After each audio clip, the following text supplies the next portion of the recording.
Today's daf we're going to be learning is Sanhedrin Daf Yud Het. It's the daf for Shabbat. We're going to get started from the very bottom of Yud Zayin Amud Bet. Rabbi Nechemia Omer. So what we're going to learn now is back to the Mishnah. We're going to finish up the first parak. And at the end of the Mishnah, it said how many people are needed.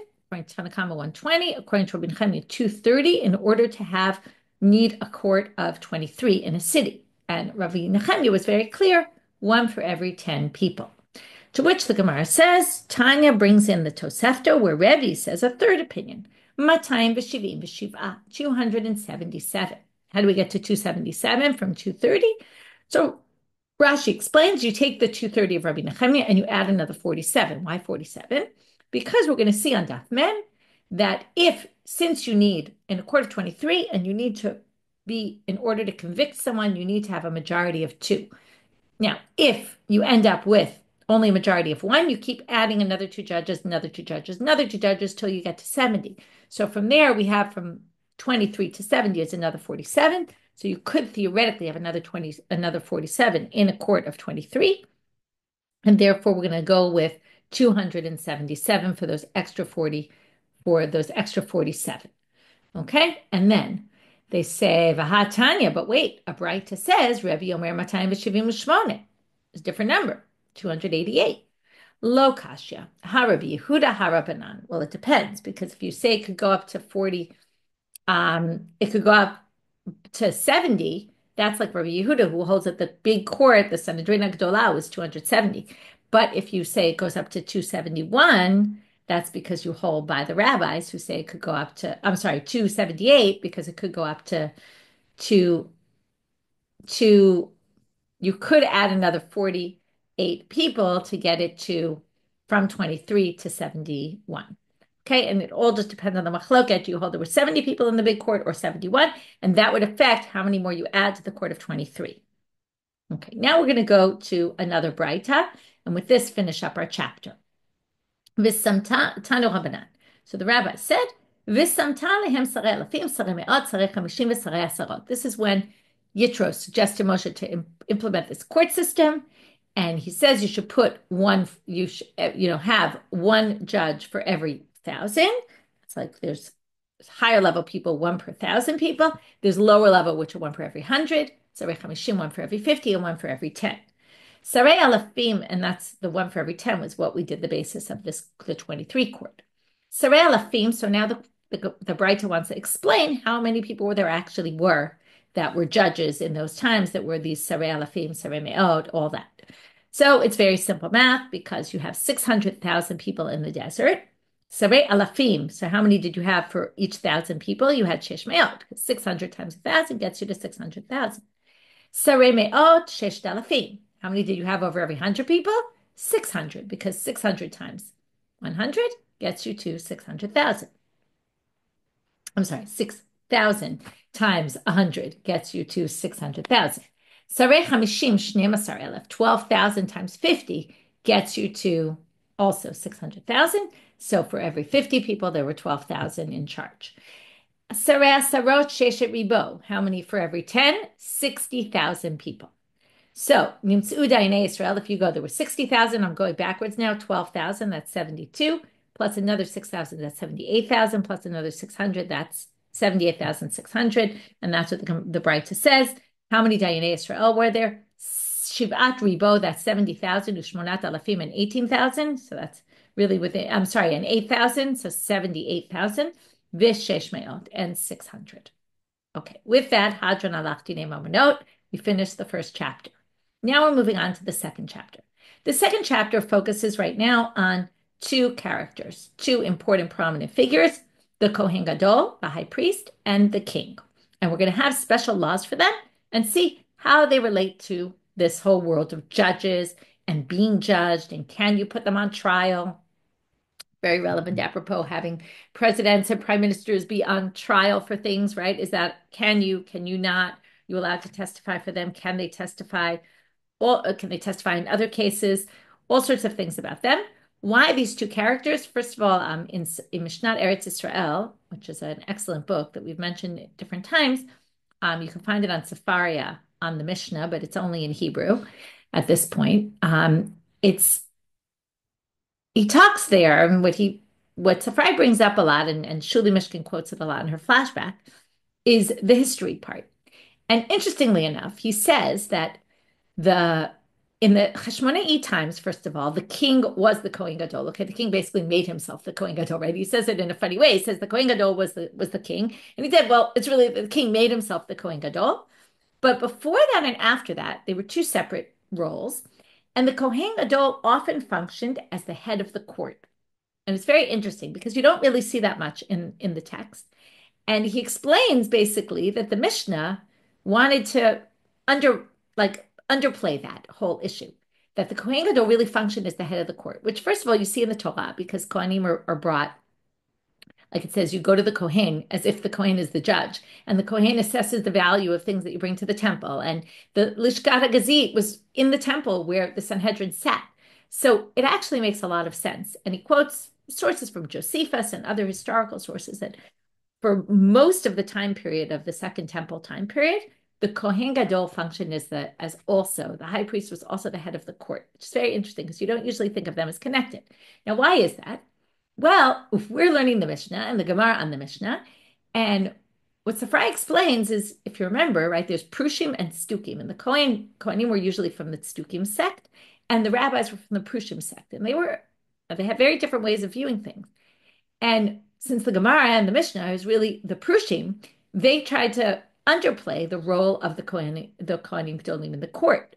Okay, and also it was dwindling by their point. There were some historical things that there was a story with Shimon Shetach and the whole thing. Anyway, I'm not going to get into the details, but it's very interesting to think about that, and that's where we're going to start our chapter with Kohen Gadol Dam V'Danimoto. And obviously the Kohen Gadol can rule, and in fact he was often a dayan. Okay, he was often a judge, and Danimoto, and you can bring up a case against him. You can convict him for something and have a court case.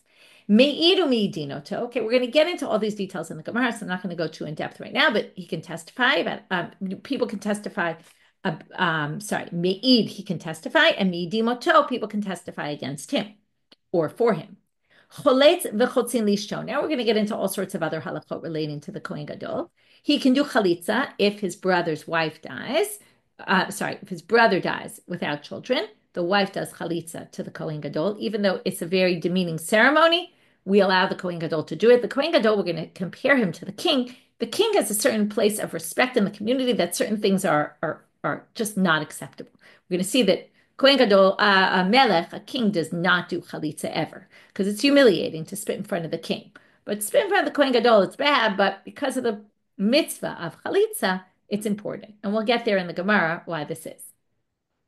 And chotzin lishto, and if he dies without children, then his wife does chalitza. Umiyabmim ishto, she could even do yibum. She can marry his brother. There's no issue there. Aval hueno miyabim, but he can't do yibum. Why can't he do yibum? Mipnei shu asur ba'almanah, because yibum, to marry his brother's widow, that would mean he would have to marry a widow. Kohen Gadol is not allowed to marry a widow. It's one of the rules. Mate lo mate, what if a relative dies? Now, if you remember, the Kohen Gadol, it says, Mina Mikdash lo yitzei. He can't, even if his mother or father dies, he can't leave the temple. So he doesn't become impure to dead people. So, ino yotzei achar mitah, he doesn't go with the body. But what does he do? We're going to have a machloka between Rabbi Meir and Rabbi Yehuda. This is Rabbi Meir's position. Elahem nichsin v'hu nigleh, he niglim v'hu nichseh. He covers himself while the people are there, or revealed, and when they're hidden, he reveals himself, meaning he somewhat follows, but because they're in the city, so he can be behind a building and they won't see him. They'll go down that block and then he'll come to that block. And once they turn a corner, right? And then they won't see him. So he's there, but in the background and not seen. And that helps remind him that he really can't become impure to the dead body. So it's like almost like a siman, like a symbol, for him to remember that he can't.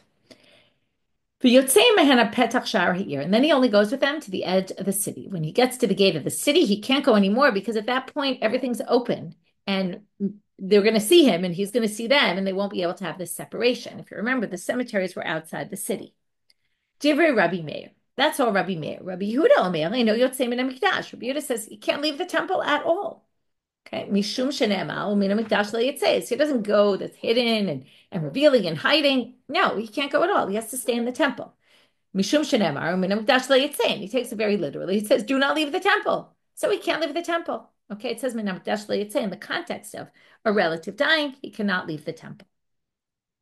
Now we're going to get to what if he goes to visit people who are in mourning.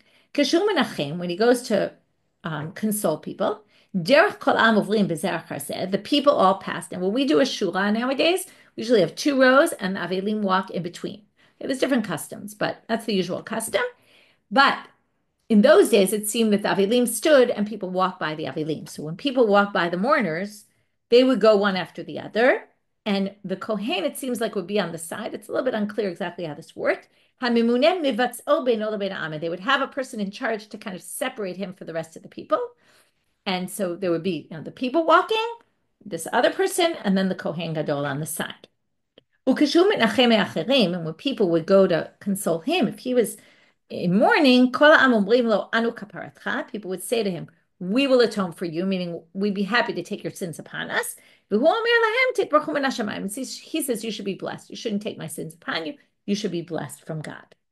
Mavlin is from the language of a Sudat Havra'ah. You might know that language, which is the meal that they would eat when they would come up from the cemetery. We do that nowadays also. Generally, it's customary. The mourners don't prepare that meal at all. In fact, they're not supposed to. Only other people are supposed to bring them food. And when you do that, right, if you don't have a choice, so you can make your own food. But normally, if you can, other people make it. And there was a way of sitting at that meal.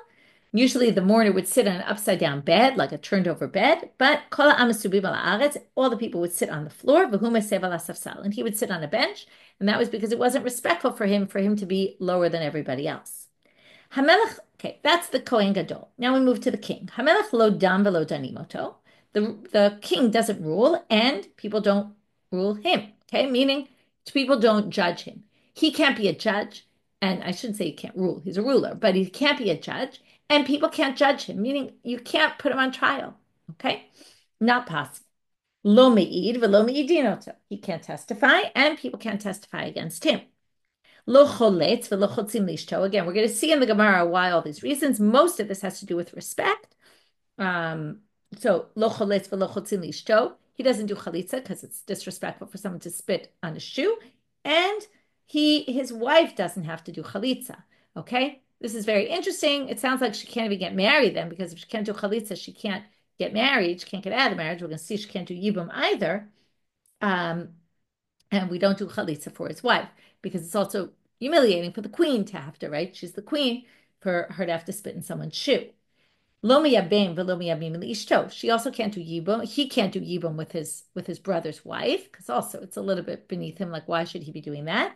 And lo miyamin liishto, if he dies without children, they don't do yibum for the wife. Rabbi Yehuda Omer. Okay, so we'll get to all this in the Gemara, why all this is. Rabbi Yehuda Omer. If he wants to, again, it's really an issue of dignity. If he wants to say, I'll put that issue aside and do yibum or chalitza, great. Amrulo, the rabbi said, Ein shomin, what are you talking about? No way, no how. A king can't just be mochel on his kavod. It's a problem, right? There's always a question. Can you just say, oh, I don't care, it's okay, right? So in certain cases we say yes. Usually for a king we say no. The king needs to have a certain hold on the people. And if he lets go of all that, then it's a problem. People won't respect him. Ve'ein nos'in al manuto. Even his widow, no one can marry. Okay, once she's the queen, it's like you have to remain always connected to the king, even if he's no longer alive, and you can't go marry somebody else. Rabbi Yehuda Omer, nosei melech hamanuto melech. Again, Rabbi Yehuda comes with an exception, and he says, right, a disagreement. Here it's an exception to the rule. He says there is one case where she can get married if she marries another king. Okay, so she can't go down, but she can go across, right? She can go horizontally and marry a different king. How do we know this? Shekematzinu b'David. See that David married the widow of Shaul. Where do we see that? Well, when Natan David comes to David after he sins with Bathsheba, he gives him the whole analogy of the kivsat harash. Won't get into that right now, but one of the things he says to him is that I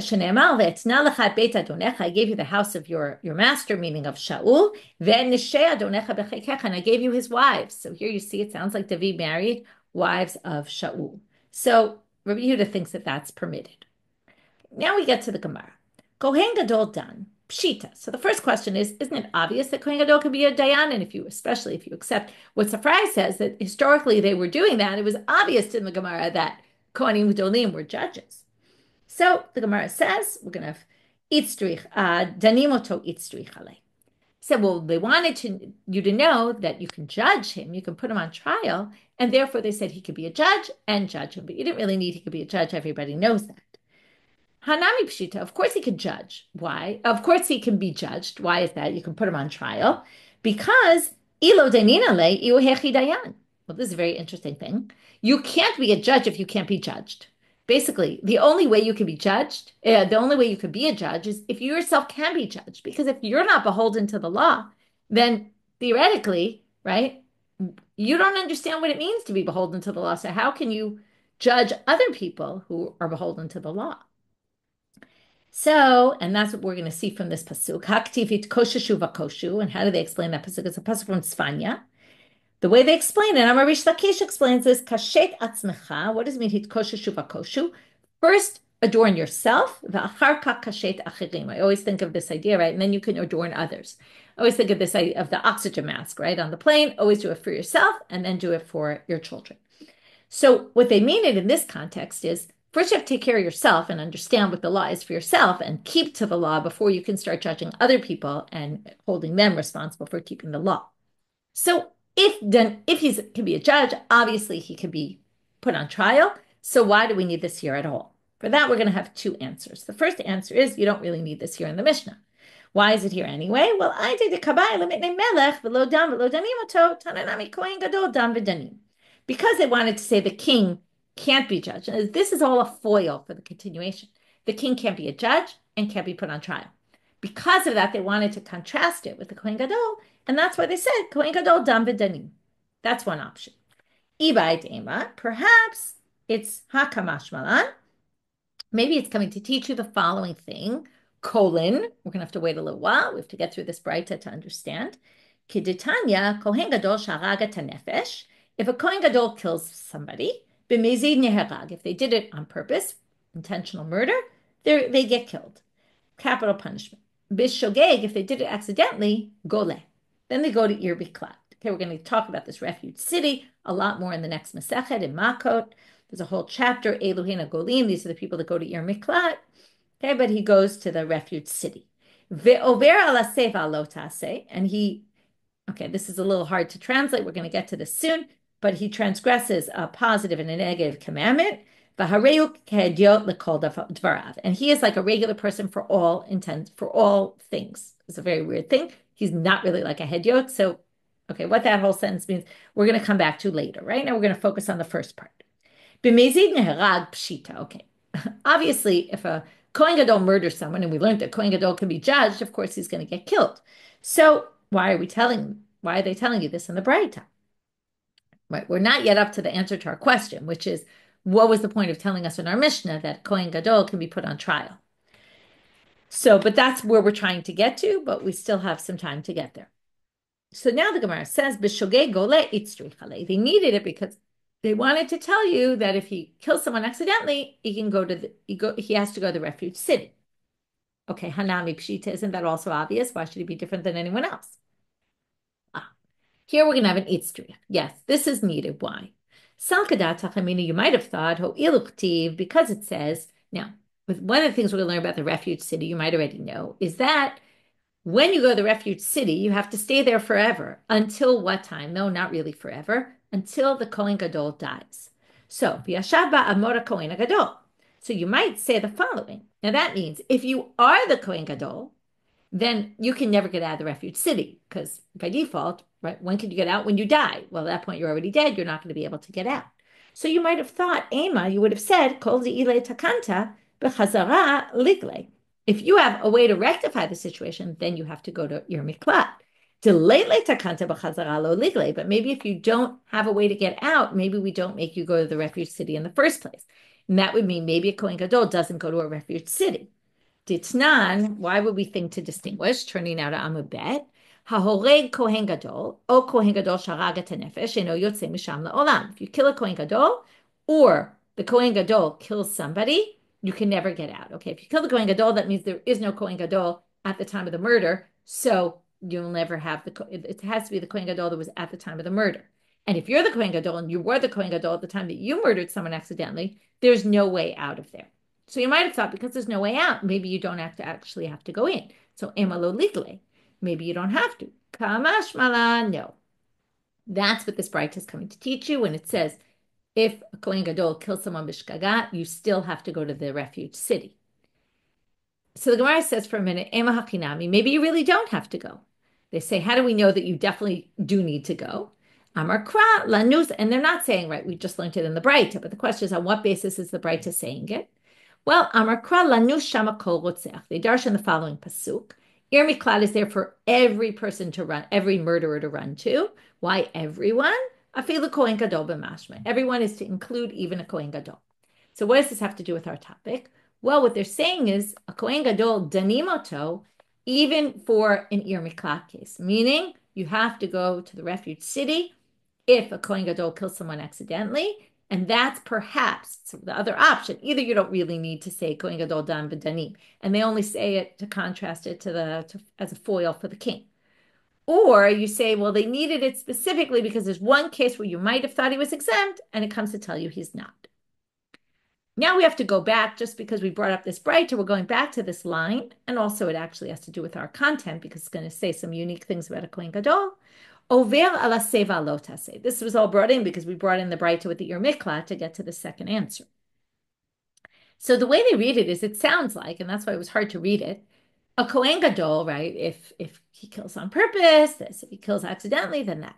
And then it says, without the word if, it says over ala seva lo taseh. He transgresses positive and negative commandments. So it sounds like every kohen gadol transgresses positive and negative commandments. Lo sagi de lo aval. What is it not possible? The kohen gadol could maybe never. What does it mean? You will, in fact, transgress. Maybe you won't. Maybe there's some perfect kohen gadol who doesn't transgress anything. To which they say, okay, obviously you don't read it that way. Hachi kamar. This is how it should be read. Im avar ala seva alotase hareyu kedyot lechol dvarav. If he transgressed a positive or a negative commandment, which means not a death penalty, well, then he's like a regular person. What does it mean he's like a regular person? He gets ruled in a beit din. He goes to court in a beit din of 3 people, not of 71, if you remember, right? So first the Gemara is going to say pshita. Obviously, he's like a hedyot for any kind of thing like that. We'll go to a court of 3, to which they say no. Salkadat tachamina, you might have thought, ho'ilu tnan, in the first chapter, what did we learn? Ein danim lo et hashevet, v'lo et navi hasheker, v'lo et kohen gadol, ela al pi beit din shel shavi ve'echad. One of the people who has to be judged in a court of 71 is a kohen gadol. So you might have thought maybe for everything he has to be judged in a court of 71. V'amar av adabar ava, kol hadavar agadol yaviu elecha. This is with Moshe. They're using it as an example of the Sanhedrin Agadolah, which is anything big you bring to Moshe, which means you bring to the Sanhedrin Hagadol, Dvarav Shel Gadol, right? Anything that has to do with a prominent person, like a Kohen Gadol. So Ema Kol Dvarav Shel Gadol, you might have thought everything, even if they get into a monetary disagreement with their neighbor. Tamash Malan, that's why it's coming to teach you, no. Hareu Kedyot L'chol Davar. When it comes to monetary law, we're going to put him in the category of a hedyot only in front of 3 people. And only if it's dinei nefashot, if he kills somebody and there's a murder case, then instead of 23, we're going to bring it to 71 because he's a special person. To which, again, the Gemara asks, like they did previously, maybe really everything of his has to go to a court of 71. No, because miktiv divrei gadol, it doesn't say things of a big, an important person go to Moshe, as we saw from that pasuk. Hadavar hagadol ktiv. It says, what would they bring to Moshe? The big thing, with the ha yediyah meaning only specific big things. Davar gadol mamash. It would have to be some big issue for a big person, for a prominent person. But I'm using the word big because that's the translation of the word. Okay, me'id u'me'idinoto. Now we're moving on to the next. That was all danim. Now we're up to me'id u'me'idinoto. Me'id. V'hatanya. Wait a minute. A kohen gadol can testify for someone? Isn't there a braita that says, it's in a different context, and there's actually a kohen here, but it's not the connection to the kohen, it's more the connection to the zaken. In the laws of returning lost items, it says in the pasuk that Lo tir'eh shor achicha etzayoni dachim. Don't see, don't stand by while you watch your friend's animal wander. Vihit alamta mehem, meaning and ignore it, meaning don't stand by idly and ignore it. Hashev teshivem lachicha, return it to your brother. So now they say this word vihita alanta, right? It's a weird language. Don't stand by and ignore. Well, the word ignore sounds like it's positive. Ignore, but it's obviously meaning don't ignore. So they darshan that because why is it written in that kind of weird way? Well, the Braita says vihita alanta. It does say you can ignore, even though it didn't really mean that. I mean, don't stand there and ignore. But if you read it literally in Hebrew and you kind of separate it, it looks like you can ignore. So the drasha works like this. And we learned this in Bava Metzia. Sometimes you can ignore and sometimes you can't ignore. How so? Ketzad, there are some times where you don't actually have to pick up a lost item. For example, and this I said is not connected, kohen v'hu bebeit hakvarot. If you're a kohen and the lost item is in a cemetery, your kohen can't go into a cemetery, so you don't have to go get the lost item. Zaken ve'en alef bichvodo. This is the issue that we're comparing. If it's an elderly person and it's not respectful for him to bend down and pick up that item, then it's beneath his dignity. He doesn't need to do it. So what do you see here? The kohen, if it's beneath his dignity, maybe he doesn't need to actually testify. That would be something beneath his dignity. Okay, we're going to continue in that Braita though. If your job, you make a lot of money and it'll be a huge loss to go pick up that lost item. That's why it says vitalamta, you're allowed. Basically, you're allowed sometimes to ignore. So what do you see here? The kohen should also not have to testify. Amar Rav Yosef, me'id lemelech. So Rav Yosef limits this case. Kohen doesn't testify in any case. Kohen gadol specifically, a high priest. The high priest only testifies in a case where it's for the king. Okay, wait a minute. What did we just learn though? It said about a king. We don't bring a king on trial and we don't testify against the king at all. So how could you say the kohen gadol is allowed to testify only in a case where he's testifying against the king? There is no such case. So, okay. Amar Rabbi Zeir, El Amar Rabbi Zeira, he modifies it, Me'id ben melech. We're talking about a case where he testifies for the son of a king. And since in the hierarchy, okay, now here comes the tricky part, what we're going to say is, the son of a king is at a higher place than the kohen gadol, and therefore it's not beneath his dignity. But the Gemara says, Ben melech hadyotu. What do you mean? Compared to the kohen gadol, he's definitely less important, the son of the king. So the answer, Elami'i bifnei hamelech. What it means is he testifies when the king is in the Sanhedrin. Okay, then he can testify for, now it's unclear, for the son of the king or for, not clear exactly. We'll get back to that. But then they say, wait, how could the king have been in the Sanhedrin? You're not allowed to have the king in the Sanhedrin. Forget about the fact that he can't be a judge. It sounds like you can't even have him sit in the area of the Sanhedrin because we're going to see, we don't want him to affect what people say, right? People are scared to speak their mind in front of the king, especially if the king has said an opinion, right? No one's going to be able to say their opinion after that. So they say, Mishum yakara de kohen gadol ataviyativ. Well, what happened is we allow the king to come to the Sanhedrin when the kohen gadol is coming to testify, and some people think that we're talking about the kohen gadol is coming to testify for the king's son, and the king stays in the court when the kohen gadol testifies for the king's son, because it's respect, right? And it's actually interesting. Out of respect for the kohen gadol, the king is there, and since the king is there, the kohen gadol can testify in this case. In other words, that makes it something worthy of his respect. What about Amos Shivi Melech Sanhedrin? Well, he comes in just when the kohen gadol testifies. Mikable ni'alei l'sadute, right? He hears the testimony. Kaihu va'azil. Then, as soon as the kohen gadol, the high priest, finishes testifying, he stands up, walks out. Uma'ayin le'anan bedine, and then the judges go look into the judge, try to think about it and talk about it when the king already is out of the picture. And that seems to be a very limited case of when a kohen gadol is actually allowed to testify. Gufa. Now we go back to this Amos Shivi Melech Sanhedrin. Why is that? Below Melech the kohen gadol be ibur shana, and the Melech and the kohen gadol can't do ibur shana either. They can't decide when to intercalate the year. We'll get to that soon. Melech b'Sanhedrin dichtiv lo ta'anel riv, lo ta'anel rav. Remember the aim lemikra, aim lemasoret, how it's written and how you read it? So the word riv usually has a yud. It's written in the Torah without a yud, but it's pronounced reef, which means don't get involved, right? Don't answer a reef. Okay, you can't go one way, you have to follow the majority. But the way they explain this pasuk is lo ta'anel rav. You can't answer back your rabbi. Okay, if you're in a court case and your rabbi says one thing, you're not allowed to go against them. This is a little tricky. If you're on a court case, right, you can't say what you have to do. And rav doesn't always mean a rav here. It means someone prominent. And what it means is we can't have the melech in the Sanhedrin, as I said before, because no one will be able to speak their mind once the king speaks. And you could try to say, let the king speak last, but that's really not respectful for the king if he has to wait till everybody else speaks. So therefore, you can't have the melech in the Sanhedrin. Lo melech v'kohen gadol be'ibor shana, melech mishum afsanya. Well, why can't you decide? We're worried that the king or the kohen gadol will have ulterior motives to either yes intercalate the year or not intercalate the year. Why would that be? Well, the king has to pay the money for the army.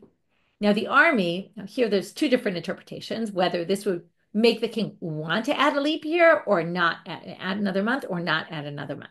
So some people say that he would pay the soldiers for a year of work. So he was motivated to they would get a yearly salary. So there was motivation on the king's part to pay less money. So if he intercalated the year, it would mean he'd get 13 months of work for the price of 12.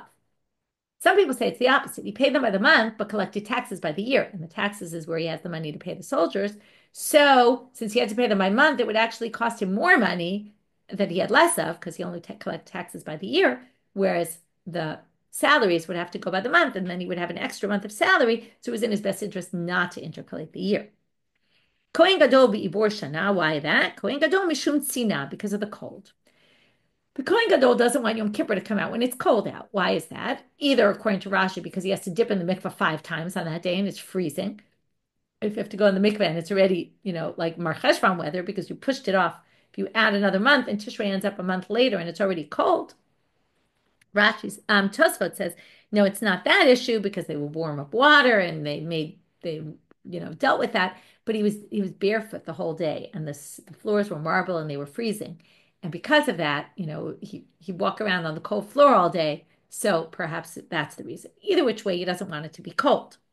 Now the Gemara says, now Rav Papa comes and infers something from this line. And this is a very complicated part to understand. Rashi and Tosfot have two very different interpretations. The commentaries all struggle. It's really, I hope I can explain it clearly. I'm not sure I understood it perfectly clearly. It's kind of hard to understand, but let's try. Amar Rav Papa, Shma mina, shata batar yarcha azi. Rav Papa says from here, it sounds like the months follow the year and the seasons follow the moon, the months basically, which means we're assuming Tishrei always happens. Now, it's a little tricky because we know that our calendars don't all follow the moon. But what they're basically saying is that if you say that the Kohen Gadol is worried that if we move a month forward, we're going to end up in the middle of the winter or, the winter months, like the fall, then that seems to show, okay, now I'm going to just jump to Tosfot for a minute. Tosfot says that we must be talking about a case here. If you remember, there's 3 factors that are at play.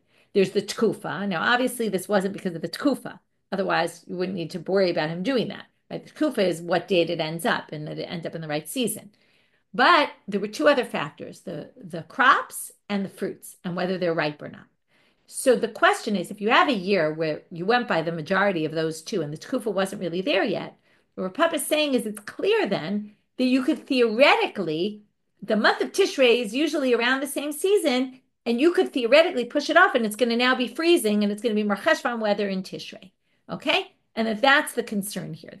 Not the concern, but what he's saying is you can infer from here that you could have an intercalation of the year because you're going by the majority of the other 2, by the other 2 factors, and the season could end up totally off. And that's why we're worried that the Kohen Gadol could intercalate the year and the season would end up being totally off. To which the Gemara says, Ini, is this really true? And again, if we go with Tosfot, and again, it's not 100% clear why this is a question, but we're going to see from the following next story that it sounds like, at least in this one year, everything went together. Okay, we're going to see a story now that there were these 3 shepherds that were there. V'shamina Rabbanan dekamre, and the rabbis heard them talking. Chadamar, each one's going to say something, and they're each going to bring a different sign. Some have to do with the fruits, and some have to do with the weather. Im bakir v'lakish kechada yinatz, if the first fruits and the ones that ripen quickly and the ones that ripen later all ripen in the same month in Adar, Dain hu Adar, then you know it's Adar. That's a sign of the fruits. Vim lav late in Adar, and if they don't, then it's not Adar, and then you have to add another month. V'chanamar, one said, Im tor b'tzvar b'tzlag yamut, if an ox, some people think it's a bird, but let's just go with ox. If an ox in the morning, in the freezing cold snow, will die, uvetira betul te'enai yidmoch, but during the day the sun is so strong, right? We know this happens in between seasons, where the morning is freezing and the afternoon in the middle of the day is beautifully hot and goes under the same ox, right? If he didn't die in the morning, but theoretically he could die from the cold in the morning. But in the afternoon, he'll go in the shade of the fig tree, yashlech mashche, and he'll rub up against the tree, and they'll start peeling off because he stays very warm there. Dain hu Adar, then you know it's Adar. V'im lav, and if you don't have that kind of warm weather in the afternoon, in the midday, late din Adar, then you know it's not Adar. V'chadamar im kidum takif lechadi, if you have this strong east wind coming, but yipach beloach napik lekivle, but if you blow from your mouth and you blow out some warmth, you can warm yourself up from it and you won't be so cold, then you know Dain hu Adar. That's a sign that we're in Adar. V'im lav, but if it's still so cold that you can't do that, late Dain Adar. So you see here, the first one had to do with fruits, the second one had to do with the seasons, and these three people all said they're all going together. And the rabbis heard this, and they said, based on what they say, we're going to do Ibor Shana because we don't have, right, I guess the signs they saw didn't match, the ones for it being Adar, so they pushed it off. So then the Gemara says, right, again, it's a little unclear, but it seems like based on this, these things all go together. And again, it seems to be saying there's a way to be Ma'ber Shana, and then you're going to end up the Tishrei, the holiday of Yom Kippur is going to be kind of in the cold weather. So they say, V'tiz b'rav, Rabbanan Ravata Samech, what? You think the rabbis held by, and this is even more confusing why this is the response, but we're trying to reinstate what Rav Papa said. And you think the rabbis held by these ro'et son? First of all, ro'et son, we're going to see, get a really bad rap in this Masechet. They're thought of as thieves because they take their animals to grave in other people's fields. They're thought of as people who don't know anything. They're ignorant. So you think they rely on that? They went by their own calculations. It happened to be that it all kind of coincided, but that wasn't necessarily why they decided it. And Roe Bakaris Yuehu Destayim Miltayu. In other words, that helped them in their decision, but it wasn't based on that at all. Okay, last part for today, although we're really just going to start a teeny bit of this. Choletz v'chotzim, we're now back to the Mishnah. Kapasik v'tani loshnam and erusin loshnam and nisuin. Sounds like choletz, okay, this is the kohen gadol does chalitza with his brother's wife. Sounds like whether the brother was married or whether the brother was betrothed, or also the chotzin, right, were choletz his wife. Okay, whether she was betrothed to the kohen gadol or whether she was married. So the Gemara is going to raise a question on this, and then we're going to get back to that. So I'm going to stop here right now. We'll do a quick review. So we started with the number of people that you would need for a court of 23. We had new opinions that we didn't see in the previous section. Then we went to how many people were in the time of the desert, how many people were sarei alafim, sarei me'ot, sarei chamishim, sarei sarot. Then we got to the difference between the kohen gadol and the king. We've set up a whole bunch of differences between them, partly having to do with judgments, ruling. Can they be judges? Can they be judged? Can they be witnesses? Can they bring witnesses against them? Kohen gadol, yes. Melech, none. Then we had about their wives and laws of chalitza and yibum. We saw different laws for each of them. And then we talked about Dinei Avelut, specifically for a Kohen Gadol. And then we got to the Mishnah where we tried to say, why do we need to hear all about this Dan and Danim? Isn't it obvious? And then we tried to say why perhaps it is obvious and it was just a foil, or maybe it's not obvious because of this one particular law wasn't obvious, and that's what it's coming to talk about, this Rotzeach B'Shkagat, if a Kohen Gadol kills accidentally. Then we brought up a braita, so we just explained that about how a Kohen Gadol goes to a regular court of 3 for regular things.